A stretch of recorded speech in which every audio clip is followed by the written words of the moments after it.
Today we are taking a look at the 2020 Volvo XC90 T8, which means we have a 2-liter 4-cylinder that is a supercharger and a turbocharger, along with electrification. So there's a hybrid system in here. The gas engine by itself puts out a little over 300 horsepower. You add in the battery packs and all that sort of fun stuff, and we're sitting at about 400 horsepower, 472 pound-feet of torque with all-wheel drive and an 8-speed automatic transmission.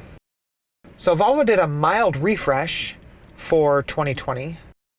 You've got driftwood inlays, leather interior, soft touch surfaces. The dash is nice stitching all across. Everything in here is really nice to the touch. These seats are pretty darn good. There's a heat and cool function along with massage on the Inscription, which is the top of the line version of the XC90 that we are in right now. All right, so hybrid system, we turn it on.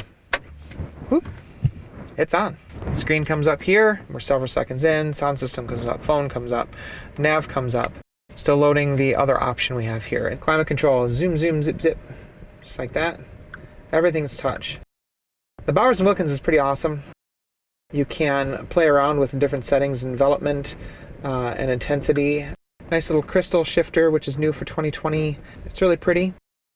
Different drive modes right here. You can go constant all-wheel drive, pure eco drive, and with this hybrid system you can go about 18 miles on pure electric before the gas engine will kick in. Hybrid for everyday use. Individual, you can tweak and tune things. Power for sporty driving.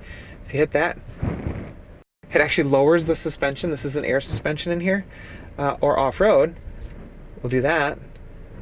And it raises up to over 9 inches of ground clearance, which is pretty cool. Not that you're really going to off-road in an XC90. This is really about, having good visibility, good ride height, get your family in here.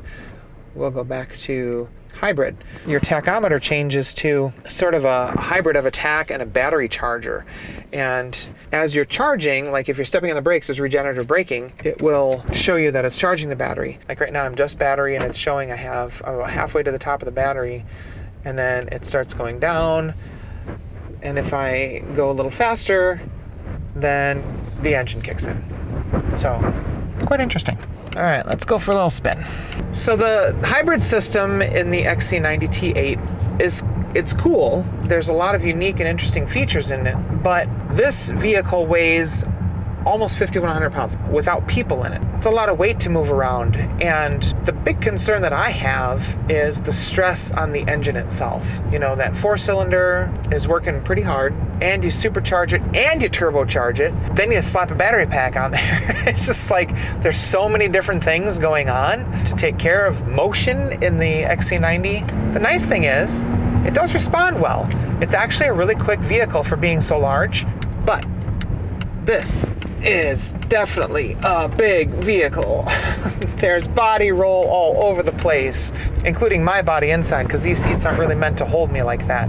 They're meant to take care of me, and you hit a little button down here in the seat and you can tap this guy up here and you get the massage seat functions, and we're going to go ahead and turn that on because it's nice. You can change the intensity, normal or high, and the speed. We'll go fast because we like going fast. So this iteration of Volvo's Sensus, which is their interactive touchscreen here, it's a little slow to start up, but once it's running, it runs quite well.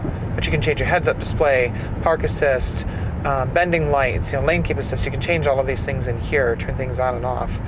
The only downside with it is I am taking my eyes off the road. I'm looking down here. I'm trying to find something in here. There is a heads-up display. Why not offer some of these other features in the heads-up display? Keep your eyes on the road where they should be. There are 3 rows of seating in here, and at 6'2", I wouldn't want to ride across the country in the back row, but I do fit. You can use 3 actual rows of seating, and the way this one is set up with captain's chairs in the second row, it's a 6-seater instead of a 7-seater. You can hear a fair amount of road noise, and at highway speeds there's a whistle that comes from the outside mirror on both sides, and it's not obtrusive, like you can carry on a conversation with everybody in the vehicle, but it is there, which sort of surprised me. I thought that the cabin would be more insulated than it is. If you get into the throttle, there is a fair amount of engine noise, but it's not a pleasant engine noise. It's more of a, I'm working really hard to move all of this weight engine noise. So Volvo does have lane keep assist. So I'm going to put cruise control on with pilot assist. Pilot assist can drive hands-free.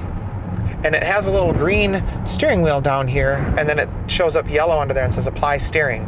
So as long as you have your hand on the wheel and are correcting every now and then, what's interesting is it's angry, it's aggressive in its desire to keep you in your lane. Like even if you're gonna lane change and you forgot to put your blinker on, which you shouldn't do, but if you do that, it's gonna fight to put you back in the other lane. So that was kind of interesting to me as well. So let's switch into power mode here for sporty driving. And it changes the tachometer, gets rid of the hybrid thing, the gas engine's on, and it does get into a little bit quicker. I think the throttle mapping does change a little bit. At 400 horsepower, you know, it does move, but it just doesn't feel like it's moving with authority, with great speed. Okay, slowing down to turn, because even in power mode, the suspension still isn't gonna keep this thing from having a severe level of tilt when you go around corners. And speaking of suspension, with that air suspension, there are buttons in the back hatch where if you need a little bit lower height to load in and out, there's buttons right there you can lower or raise the suspension from the back, which is kind of nice. Go back into everyday use with our hybrid here. It's really kind of fun to play with that battery and try to charge it and stay out of the gas engine. When I filled the vehicle up the other day, it showed I had a 400-mile range, and after driving 126 miles, it showed I had a 390-mile range. So that's pretty cool. So in summary, I would say this Volvo, the XC90, would be a really nice family vehicle for somebody who needs space, maybe wants a little bit better ride height than a sedan, maybe you need more seats than a sedan can offer, and you want something that's comfortable. I'm being massaged right now after all, and a little bit different than the pack. And most of all, safe.